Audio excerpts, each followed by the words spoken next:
کی ضرورت ہے. اس وجہ سے میں زیادہ نہ کہہ کر کے صرف اتنا کہنا چاہتا ہوں کہ آپ لوگ اپنے بچوں کو تعلیم سے روشناس کریں. کس نے کہا ہے؟ اللہ کہہ رہا ہے, اللہ کا نبی کہہ رہا ہے, طلب علم فریضۃ علی کل مسلم کہہ رہے ہیں, اور پھر بھی نہیں سن رہے. لہٰذا ہمیں چاہیے کہ ہم لوگ تعلیم دیں, مدرسوں کو آباد کریں. اس وقت میں سیکرٹری صاحب نے بھی کہا اسکول ہمارے لیے ضروری ہے. اسکول تو پہلے بھی ضروری تھی, کبھی ایسا نہیں کہ نہیں تھا. کون کہتا ہے؟ سب کچھ پڑھانے والے جتنے ہیں اسکول, لیکن اب اگر آپ اسکولوں میں بھیجو گے تو ان کو کفر شرک سکھایا جائے گا. کچھ جیسلمیر کے بچے تھے, اسکول چھوڑ کے آئے, سیکر کی طرف تھی. میں نے پوچھا اسکول کیوں چھوڑی؟ کہ سر وہ تو صبح صبح مندر میں لے جاتے ہیں, پھر اسکول میں لے جاتے ہیں, تو ہم مجبور ہو کے چھوڑ گئے. تو آپ کے بچوں کو ایسے اسکولوں میں ڈالو گے جو عیسائی بنا, ایسے اسکولوں میں ڈالو گے جو آپ کو ہندو بنا دے, سانسکرتی پڑھاتے ہیں. اس لیے ضروری مسلمانوں پر فرض ہے, جیسے مدرسے فرض ہے, اسکول بھی فرض ہے. میں بحیثیت مفتی کہہ رہا ہوں, کہیں سمجھو کہ میں کوئی بھیڑ چرانے والی کی زبان نہیں بول رہا ہوں. اس لیے اسکول فرض ہے اپنے ایمان بچانے کے لیے اسکول ہے, لیکن شرط یہ ہے کہ آپ جو کچھ فتویٰ ہے, جو شریعت ہے, آپ امداد کے ساتھ میں, آپ مدد کے ساتھ میں, اپنی فیس کے ساتھ میں پڑھائیں. حضرت مولانا اشرف مدنی صاحب کا ایک بات کہہ کر اپنی بات کو ختم کروں گا. حضرت مولانا سید اشرف مدنی دعوت, آپ جانتے ہو بدعتوں کی کارروائی کس نے رکوائی؟ میں پوچھوں آپ میں شاید کسی کو پتہ ہو.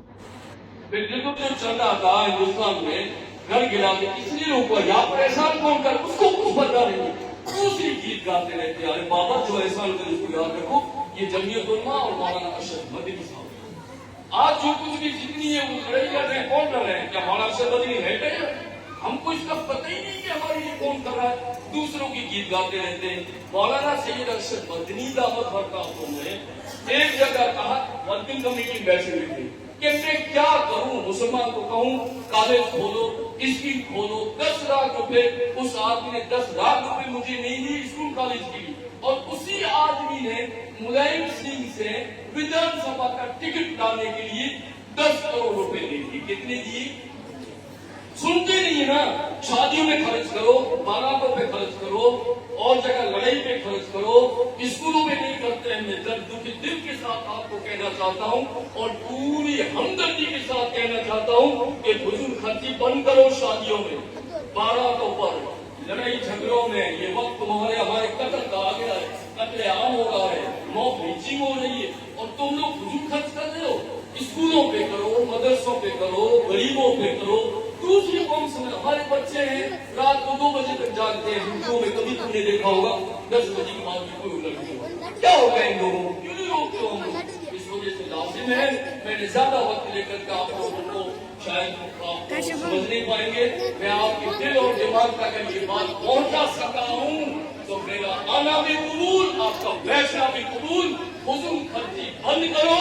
اپنی قوم کا جو قتل عام ہو رہا ہے اس سے حصے دار مت بنو, ظالم مت بنو. سب کچھ بند کر کے اسکول پہ خرچ کرو, مدرسوں پہ کرو. جو ہمارے بزرگ بڑے کہہ رہے ہیں, ہم لوگ خود پابند نہیں ہیں. آپ یہ ابھی کہہ رہے تھے یہ ہو گیا وہ ہو گیا, میں دل میں ہنس رہا تھا. بابا بزرگوں کو ماتحت رہے ہو, جو ہمارے امیر الہند ہیں, جو ہمارے بڑے ہیں, ان کی رائے پہ رہو, نہیں تو کبھی ہمیں کوئی بچانے والا نہیں ملے گا. سب ہم معاہدہ کریں کہ ہم اپنے بزرگوں کے ملک میں جو عظیم لیڈر ہیں ان کی بات کو سن کر اس پر عمل کریں گے. نہیں تو دلتوں کی طرح حالوں کو میں نے مدودی کا قصہ بتایا, یہی حال ہمارا ہوگا. جو دوسرا جگہ کے پروگرام کی بات کو ختم کروں گا. دیکھ لیا مدودی میں پروگرام تھا, اچھا خاصا. کہنے کون آ رہا ہے, میں نے کہا کیوں آ رہا ہے, میں آ رہا ہوں. کہنے نہیں بتاؤ لیڈر کون آ رہا ہے, کیوں لیڈر ہے, میں لیڈر. پھر کہنے آپ کون لگا, میں نے شرم نہیں آتی, تم دوسروں کا انتظار کرو گے. نور کی شاباش بتو ترقی اسے کہتے ہیں, بے تراشے پتھر کے تراشے تو خدا نکلے. جس کو تم بڑا بناؤ گے وہی بڑا بن جائے گا. ہم اپنی قوم میں بڑا نہیں بنا سکتے, دوسروں کی بھکاری بنے گھومتے ہیں. میں نے کہا کہ ایک تو تم بنا, ایک میں بنا. تیسرے کو بھول جاؤ, تب قوم ترقی کرے گی. ورنہ دوسروں کے بھٹکتے پھرو گے, دوسروں کو پیچھے بھاگتے پھرو گے, تو دل سے بری ہماری عادت ہوگی. اس وجہ سے میں پھر مبارکباد قاری صاحب کو دیتا ہوں, اور میں نے سمجھا کہ آپ لوگوں کا جو وقت ہے اللہ قبول فرمائے. وعدہ کرو فضول خرچی بند کریں گے انشاءاللہ. اور تعلیم پہ خرچ کریں گے. وآخر دعوانا الحمدللہ رب العالمین.